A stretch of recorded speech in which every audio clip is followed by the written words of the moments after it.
Selamat siang Bu Nini dan teman-teman, saya Dena Tania dengan NIM 1721141063. Pada kesempatan ini saya akan mempresentasikan materi tentang hasil analisis terhadap laporan keberlanjutan PT ITMG pada tahun 2019. PT ITMG atau PT Indo Tambang Raya Megah Tbk berdiri pada tanggal 2 September 1987.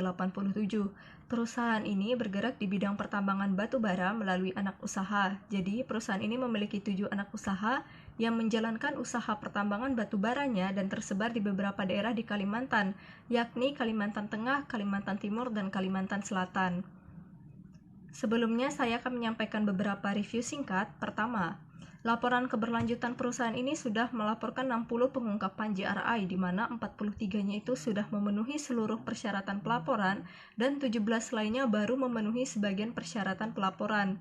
Nah, laporan keberlanjutan perusahaan ini memiliki kekurangan, yaitu masih banyak standar yang seharusnya diungkapkan namun tidak diungkapkan oleh perusahaan. Sedangkan untuk kelebihannya yaitu dia sudah update tentang standar baru yang nanti akan saya bahas. Untuk keseluruhan laporan, saya memberi nilai 7 dari 10 untuk kelebihan dan kekurangan yang ada. JRI pertama yang ingin saya bahas adalah JRI 303, yang di laporan diungkapkan untuk JRI 303-3, 303-4, dan 303-5. Nah, perusahaan ternyata menggunakan JRI 303 versi terbaru yakni 2018 yang sebenarnya efektif sejak tanggal 1 Januari 2021, tetapi dia itu memang dianjurkan untuk diadopsi lebih awal. Nah, teman-teman bisa melihat lebih lanjutnya itu di web globalreporting.org. Nah, karena menggunakan versi terbaru, maka terdapat perbedaan antara versi 2016 dan versi 2018. Salah satunya adalah jumlah pengungkapan itu sendiri, yang dimana 2016 hanya sampai 303-3, sedangkan pada 2018 sampai dengan 303-5. Nah, selain itu dari isi pengungkapan juga berbeda yang teman-teman bisa bandingkan sendiri JRI 303 2016 dengan JRI 303 2018. Di sini saya hanya ingin menunjukkan bahwa perusahaan sudah menggunakan versi terbaru. Selain itu, pengungkapan ini juga tidak dicantumkan di JRI Content Index, padahal ini diungkapkan di laporan. Nah, pada gambar pertama teman-teman bisa melihat ini adalah bukti pengungkapan JRI 303-3 sampai 303-5 pada laporan keberlanjutan perusahaan. Sedangkan di sebelahnya adalah isi dari JRI 303 versi 2018 yang saya dapat dari web globalreporting.org. Nah, selanjutnya adalah JRI 304-4, di mana menurut saya terdapat ketidaksesuaian antara persyaratan pelaporan dengan yang diungkapkan.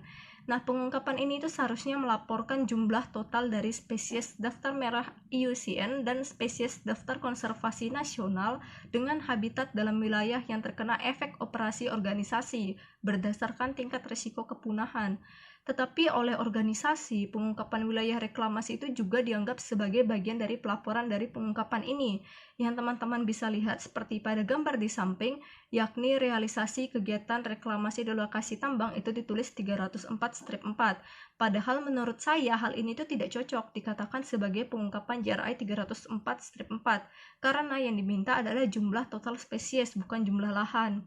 Nah, tetapi untungnya organisasi ada mencantumkan jumlah spesies ini pada halaman lainnya, sehingga JRI ini tetap dianggap sudah diterapkan. Kemudian yang terakhir adalah JRI 401-1. Pada JRI Content Index itu dicantumkan bahwa pada JRI ini diungkapkan pada halaman 144, seperti yang teman-teman bisa lihat pada gambar di samping. Tetapi ketika dicek pada halaman 144, isinya ternyata adalah JRI Content Index, tidak ada isi dari pengungkapan JRI 401-1. Kemudian ketika saya coba telusuri dari laporannya pun itu tidak ada pengungkapan tentang JRI 401-1 ini.